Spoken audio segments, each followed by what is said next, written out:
Bienvenue au balado L'investisseur transformé. Avez-vous l'impression qu'il y a trop d'options et d'opinions vous disant comment investir et planifier votre avenir financier? Grâce à son approche simple et directe, l'animateur Ruben Antoine de la firme Toulette Matthews et Associés vous guide à travers la complexité de l'industrie financière. Les sujets abordés dans ce balado vont transformer votre expérience d'investissement et augmenter vos chances de devenir libre financièrement pour toujours. Bonne écoute! Bienvenue sur cette nouvelle édition du podcast L'Investisseur transformé. Ici votre animateur Ruben Antoine.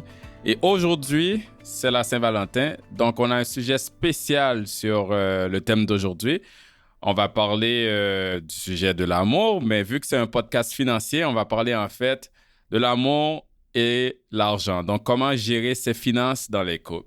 Et je le sais, parler d'argent, c'est pas romantique, mais comme l'expression qui dit les bons comptes font les bons amis, ben les bons comptes font aussi les bons amants.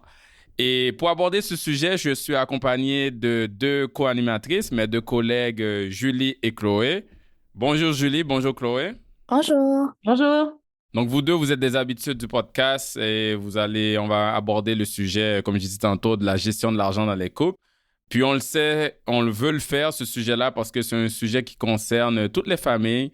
L'argent offre une sécurité à la famille, ça nous permet de mettre du pain sur la table, de se payer un toit, un foyer, de couvrir les dépenses familiales, mais aussi d'avoir des plans, de faire des voyages et de se faire plaisir, en famille.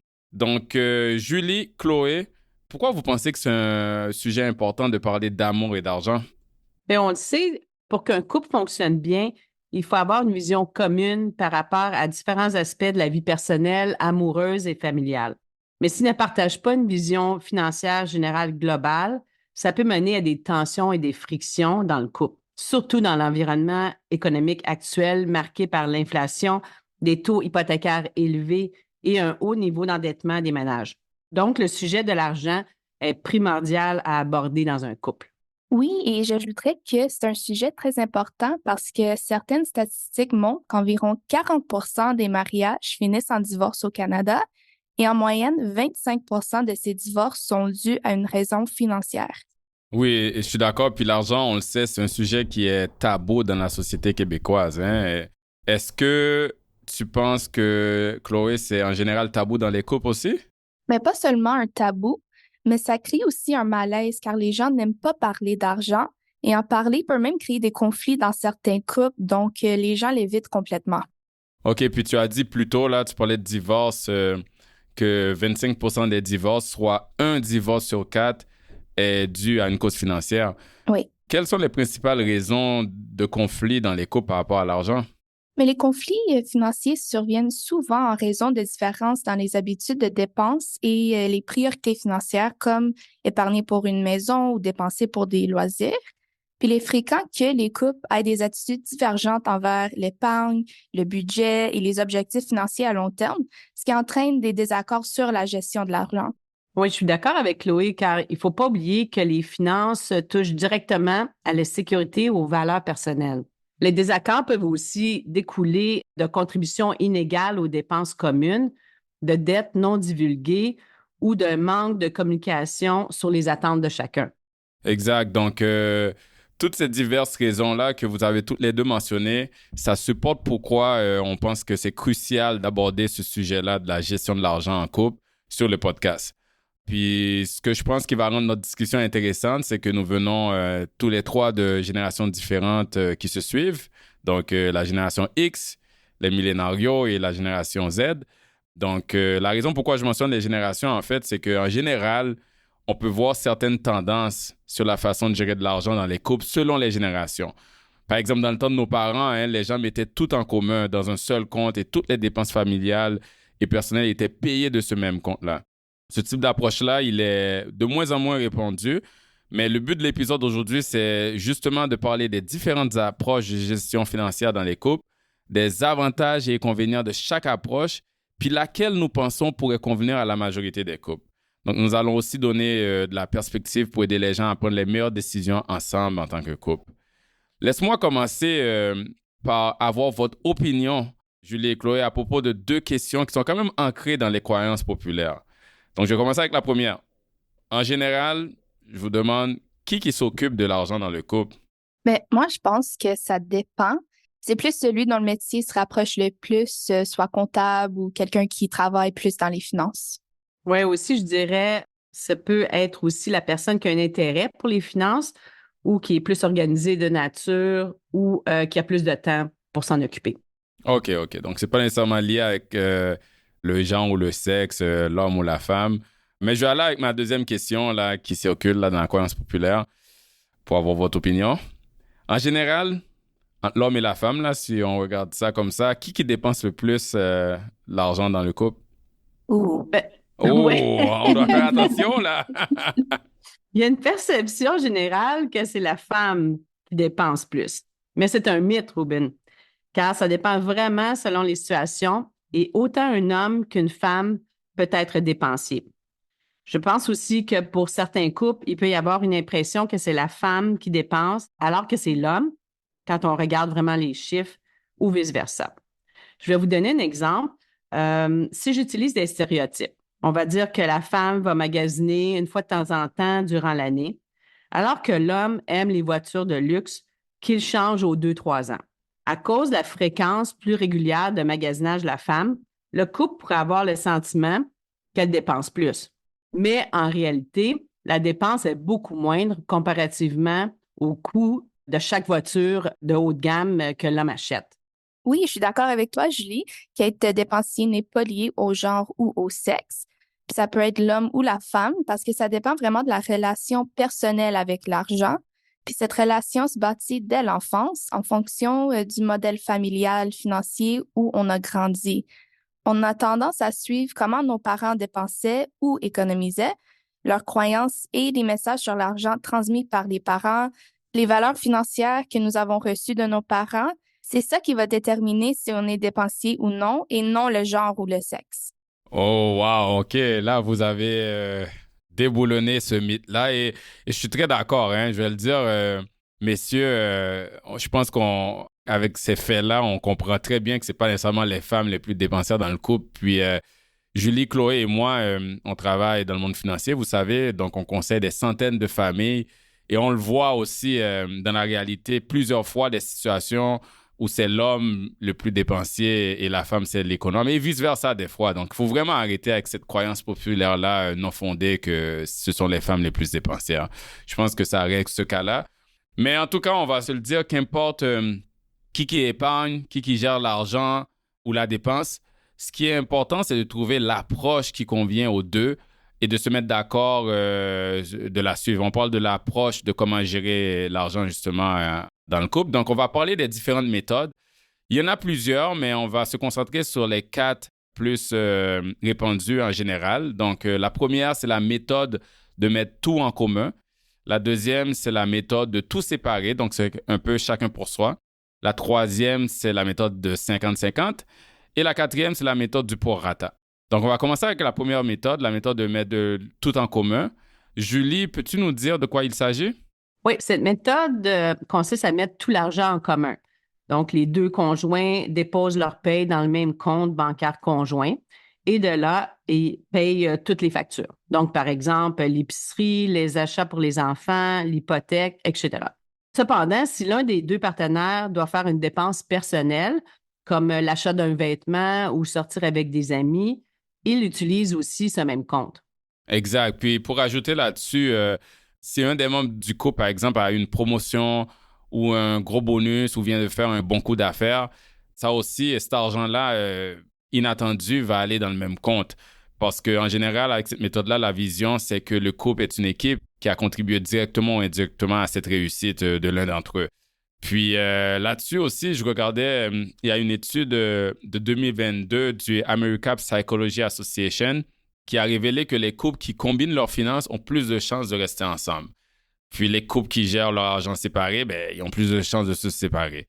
Ça, c'est une bonne nouvelle qui supporte, à première vue, l'adoption de cette méthode-là, de mettre tout en commun. Par contre, ce que l'étude ne dit pas, c'est que le lien entre mettre tout en commun et rester ensemble, c'est peut-être pas une relation de cause à effet, mais juste une corrélation. Parce que quand tu y penses, si on a déjà une bonne communication dans un couple et une relation amoureuse saine, ben, il y a plus de chances que ça marche de combiner les finances, mais il y a aussi plus de chances de rester ensemble. Donc, il faut faire attention avec ces études-là. Ce n'est pas nécessairement le fait de combiner les finances qui fait qu'on reste ensemble. Julie, je vais continuer avec toi. Par curiosité, est-ce que c'est comme ça que vous gérez vos finances dans ton couple? Non, mon conjoint et moi avons une autre méthode. Je vous dirais que la méthode de tout en commun est une façon plus ancienne de gérer l'argent. À l'époque, il était beaucoup plus courant car les couples ne disposaient que d'un seul revenu. Il était donc logique de n'avoir qu'un seul compte bancaire pour le partenaire qui ne gagnait pas d'argent et qui en avait besoin. De plus, il ne faut pas oublier que c'est qu'en 1964 que les femmes ont obtenu le droit d'ouvrir un compte bancaire sans la signature de leur mari. Hey, ça fait pas si longtemps, hein? Non, c'est Ouais. ça. Cela explique aussi la raison pour laquelle qu'un seul compte conjoint était ouvert pour la gestion financière familiale. Et des fois, on a l'impression que c'était dans les années 1800, là, que... Oui. Mais 1964, là, ça fait pas si longtemps. Puis, t'as raison, Julie, parce que je pense juste à mes parents, quand je grandissais, j'ai vu un peu comment ils géraient leurs finances, puis ils utilisaient cette méthode-là. C'était très commun, même avec nos parents. C'est très commun parce que, tu sais, mon modèle familial était le typique traditionnel où mon père, il travaillait. Des fois, il y avait 2 boulots et en même temps, et ma mère était au foyer à la maison, il s'occupait des 4 enfants. Julie, de nos jours, on voit plus de situations où les 2 parents travaillent, justement, donc, comme c'est le cas pour nous 3, là, dans nos couples. Donc, à qui, tu dirais, cette méthode pourrait-elle encore convenir de nos jours? Mais cette méthode pourrait convenir aux couples qui ont exactement la même personnalité financière et une vision quasi identique sur les projets et les objectifs futurs. Donc, si un partenaire est plus économe et veut épargner pour sa retraite, mais l'autre partenaire est dépensé et va utiliser l'argent du compte conjoint pour se faire plaisir à court terme, ça peut être difficile de s'entendre avec la méthode de tout en commun. Oui, il y a vraiment des avantages et inconvénients avec cette méthode. Donc, de nos jours, je suis d'accord avec toi, je pense pas que ça convient à tous les couples. Mais moi, je pense qu'un avantage de cette méthode de gestion d'argent, c'est que ça simplifie la gestion quotidienne des finances parce qu'il y a moins de comptes bancaires à gérer, moins de calculs à faire, moins de paperasse. Par contre, un désavantage de cette méthode est qu'il rend une séparation plus compliquée si le couple ne marche plus. On est comme pris en piège du fait que les finances sont en commun. Ah oui, j'avoue, ça peut complexifier les choses. Et puis, si je veux ajouter dans les avantages de cette méthode-là, c'est qu'il y a une transparence totale entre les couples. Ça vient un peu avec non seulement la simplification que tu viens de dire, Chloé, mais le fait que tout le monde voit les entrées et les sorties d'argent. Et ça fait aussi qu'il n'y a pas de secret ou de cachette d'argent. En tout cas, ça limite les possibilités de cacher quelque chose à l'autre couple. Et ça permet aussi d'inciter les discussions qui sont nécessaires sur l'argent dans le couple. Oui. Et avec tout ça, ça permet d'éviter l'infidélité financière.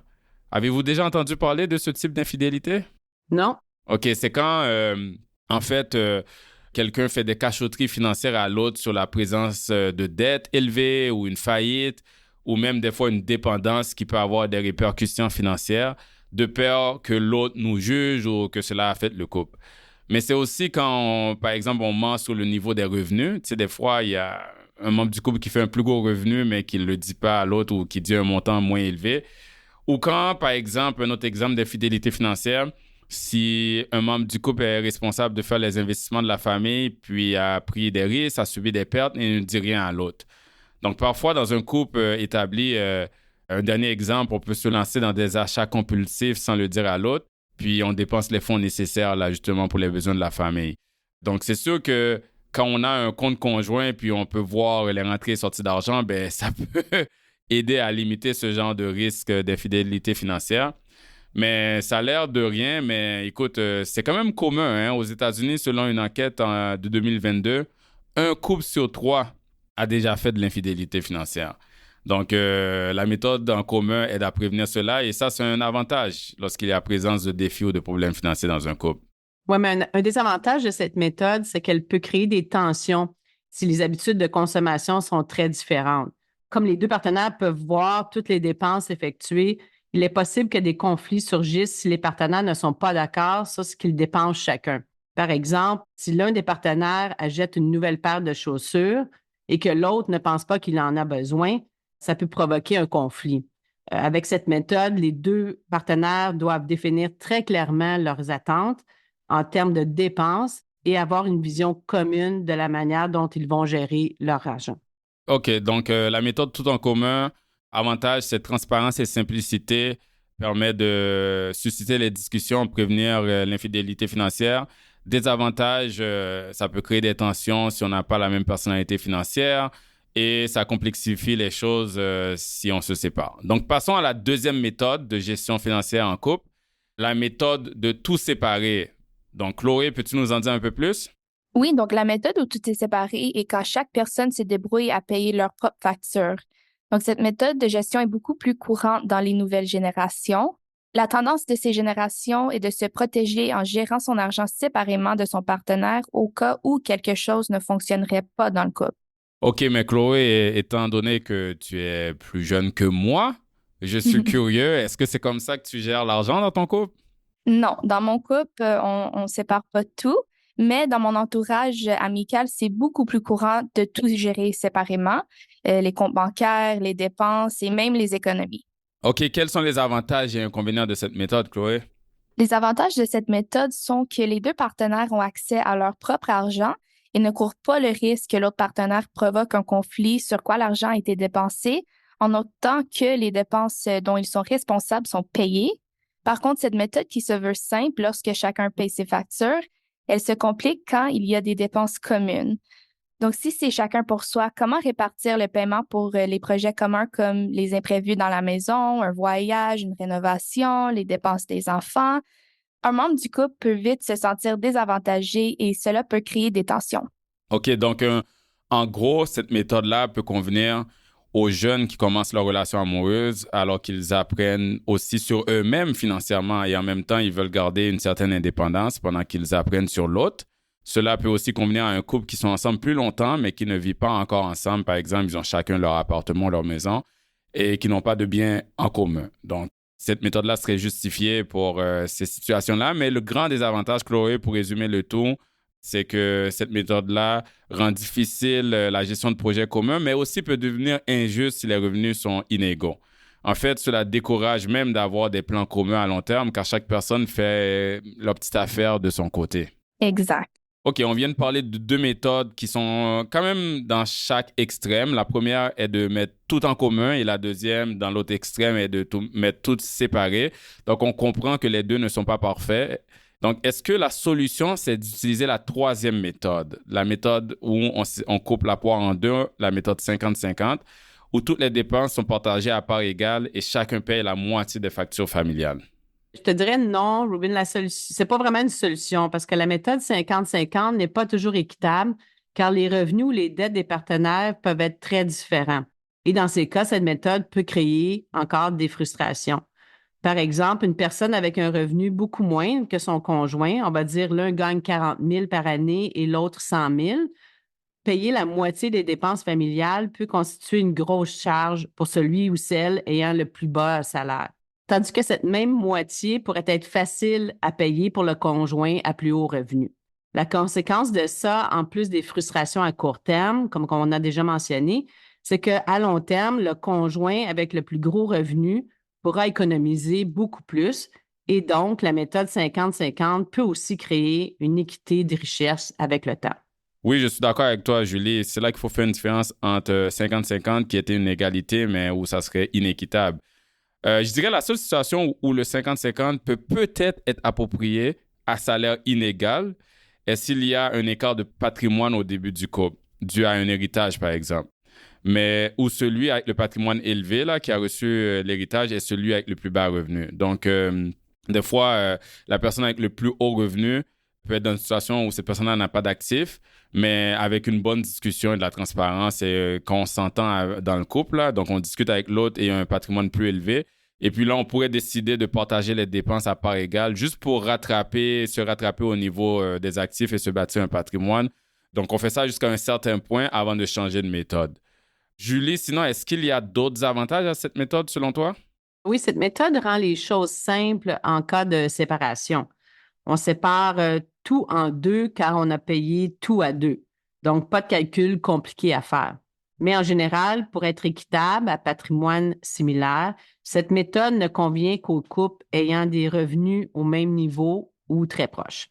OK, OK. Justement, la quatrième méthode qu'on va discuter, qui est celle du prorata, ça semble résoudre la majorité des inégalités là, qu'on a discuté plus tôt, parce que c'est à mi-chemin entre la première méthode, donc tout en commun, et la deuxième méthode qui est de tout séparer, dont nous avons parlé précédemment. Chloé, est-ce que c'est cette méthode que tu utilises, la méthode au prorata? Oui. OK, donc à quoi consiste cette méthode? Mais il faut commencer premièrement par ouvrir des comptes bancaires et des cartes de crédit communs, mais aussi s'assurer que chaque partenaire ait ses propres comptes personnels pour ses propres dépenses et loisirs personnels. Ensuite, il faut calculer les pourcentages de chaque revenu net, donc après impôt. Puis ensuite, après ça, chaque partenaire dépose le montant proportionnel aux revenus de leur foyer sur le compte commun et les dépenses liées à la maison, aux enfants et aux projets communs sont prélevées sur ce compte. Par exemple, si les dépenses communes sont de 10 000 par mois, mais le revenu d'une personne du couple représente 60 du revenu total de la famille, cette personne doit déposer 6 000 dans le compte conjoint mensuellement et l'autre le 4 000 restant. Ça permet aux deux partenaires de contribuer aux dépenses de façon juste et équitable. Oui, je suis d'accord, Chloé. C'est pour cela que j'utilise aussi cette méthode-là dans notre couple. Je trouve que cette méthode-là, ça permet vraiment d'avoir une certaine transparence qui est suffisante au sein du couple pour gérer les dépenses et l'épargne de manière consolidée, tout en permettant à chaque partenaire de faire des dépenses personnelles comme il l'entend ou d'épargner le reste de ses revenus. On obtient ainsi les avantages, selon moi, des deux premières méthodes, tout en éliminant leurs désavantages. Donc, en d'autres mots, cette approche inclut la transparence de la première méthode, là, de tout mettre en commun, tout en offrant la liberté de dépense et d'épargne de la seconde, qui était celle où on sépare tout. Par exemple, dans le cas où monsieur aime faire beaucoup de sport et c'est vraiment important pour lui d'acheter un vélo de haut niveau à plusieurs milliers de dollars, s'il y avait juste un compte conjoint où tout était mis en commun, cela pourrait peut-être agacer madame, sachant qu'un bon vélo un peu moins cher pourrait faire l'affaire aussi. Mais pour lui, celui de haut de gamme est peut-être important. Donc, dans ce cas-là, il épargne et il achète dans son compte perso le vélo haut de gamme sans affecter le compte conjoint qui est gardé pour les dépenses familiales et les dépenses communes. Donc, tout le monde est content. Je dirais aussi le compte séparé permet de pouvoir acheter des cadeaux au conjoint sans qu'il le sache pour lui faire des surprises et pour lui faire plaisir. Oh, on a un chanceux, là. Dante doit être content d'entendre ça. Je pourrais rajouter aussi une petite note à prendre en compte avec cette méthode, est que si un partenaire contribue à une pension, ce montant devrait être considéré dans le calcul du revenu au prorata. Par exemple, si l'un a un salaire après impôts et déductions de 100 000 mais contribue 20 000 à une pension, ce n'est pas le revenu net de 80 000 qu'il faut utiliser pour le calcul, mais plutôt le 100 000. C'est un bon point, Julie, parce que plutôt Chloé a dit d'utiliser le revenu net pour le calcul, mais c'est bien revenu net après impôts et déductions, donc tout ce qui est le revenu disponible. Mais la pension, c'est une épargne. Donc, il faut faire attention aussi de ne pas créer une inéquité du côté de l'accumulation d'actifs. Il faut ajuster en conséquence. Très bon point. Mais Julie, justement, toi, est-ce que la méthode au prorata, c'est celle que tu utilises? Oui, j'utilise, mais en fait, oui, mais j'utilise une variante de la méthode du prorata comme décrite par Chloé. On n'a pas de compte conjoint commun. On a plutôt décidé de séparer les dépenses du foyer en attribuant des dépenses spécifiques à chaque partenaire. Cette répartition est faite en tenant compte du niveau de revenu de chacun. Donc, la personne qui gagne plus paie plus au prorata de son salaire. De cette manière, chaque personne est imputable envers les factures dont elle est responsable. OK, donc c'est aussi la méthode au prorata, mais c'est comme si la structure mise en place est différente. Et j'aime que tu partages ton approche, Julie, parce que c'est important de dire que malgré notre description, comme qu'on le fait sur le podcast de ces 4 méthodes-là, il ne faut pas nécessairement voir ça comme noir ou blanc, hein, comme des cases dans lesquelles on doit absolument rentrer. Il y a des variantes de ces méthodes-là. Des fois, la meilleure méthode pour un couple, c'est entre 2 méthodes qu'on n'a pas décrites sur le podcast. Ce qu'il faut retenir, c'est que la meilleure approche varie pour chaque couple et il faut vraiment trouver ce qui fonctionne pour les deux partenaires entre une approche combinée, segmentée ou hybride. Par exemple, il y a des couples qui décident de distinguer c'est quoi le coût qui sont liés aux actifs et c'est quoi le coût qui sont liés aux dépenses. et décident de dépenser 50-50 pour le coût des actifs, par exemple, tout ce qui est dans la maison, ils peuvent dire, écoute, nos deux noms sont sous la maison, ça, on va le séparer 50-50. Mais pour tous les autres dépenses qui n'est pas liées à un actif qui augmente de valeur, comme les dépenses familiales, l'épicerie, ça, on va le faire au prorata. Donc ça, c'est juste une autre méthode qui est comme une variante des différentes méthodes qu'on a discutées. Oui, exact. Il n'y a pas de solution unique, mais une combinaison des méthodes peut être idéale. Il faut aussi être flexible de changer de méthode pour mieux s'adapter à l'évolution de la situation personnelle et financière dans le couple. Ce qui fonctionne aujourd'hui peut ne plus convenir demain. Revoyez vos méthodes ensemble régulièrement si besoin. Je suis d'accord avec toi, Julie, parce que si je me prends comme exemple, je vois aussi qu'il y a eu une évolution dans les différentes méthodes qu'on a utilisées dans notre couple. Quand j'ai rencontré Marie, il y a environ 20 ans de ça, on vivait chacun chez nos parents. Donc, c'était normal qu'on payait chacun pour nos dépenses séparément. Donc, ça, c'est la méthode de tout séparer. Mais après, on a déménagé ensemble. Donc, on a dû changer de méthode vers la méthode au prorata parce qu'on avait des dépenses communes. Puis, je te dirais qu'avec le temps, maintenant, on a acheté une maison, on a eu 2 filles. Donc, on garde encore la méthode au prorata, mais elle se rapproche plus de la méthode tout en commun. Parce qu'en ce moment, non seulement avec le temps, on a convergé dans nos personnalités financières. Tu sais, on voit un peu les choses de la même façon. Puis, on a beaucoup de dépenses communes. Puis, je dois t'avouer que si Marie va au resto avec ses amis, puis le père paye la facture avec la carte de crédit conjointe, puis à un autre moment donné, je fais la même chose avec mes amis, ben, ça finit de se balancer tant aussi longtemps qu'on reste dans le raisonnable. Donc, on ne regarde pas maintenant tant que ça. Est-ce que c'est payé du compte perso ou du compte conjoint? Donc, tu peux voir comme ça, c'est un exemple, comme tu as dit, Julie, qu'avec le temps, les méthodes peuvent vraiment évoluer dans le temps. L'important, c'est d'en discuter, puis de comprendre notre relation avec l'argent, puis de choisir la meilleure méthode en sachant c'est quoi les avantages et inconvénients qui conviennent à tout le couple. Oui, il n'y a pas vraiment d'approche universelle. Mais à propos de toutes les méthodes qu'on vient de couvrir, qu'en est-il des familles reconstituées? Est-ce que ces nouveaux couples doivent considérer ces mêmes méthodes ou il y a d'autres dynamiques en jeu? Et les finances dans les familles reconstituées peuvent être complexes parce qu'elles dépendent de nombreux facteurs. Par exemple, un conjoint peut payer ou recevoir une pension alimentaire, les enfants peuvent vivre à temps plein ou partiel avec un parent, ou encore un seul des conjoints peut avoir des enfants.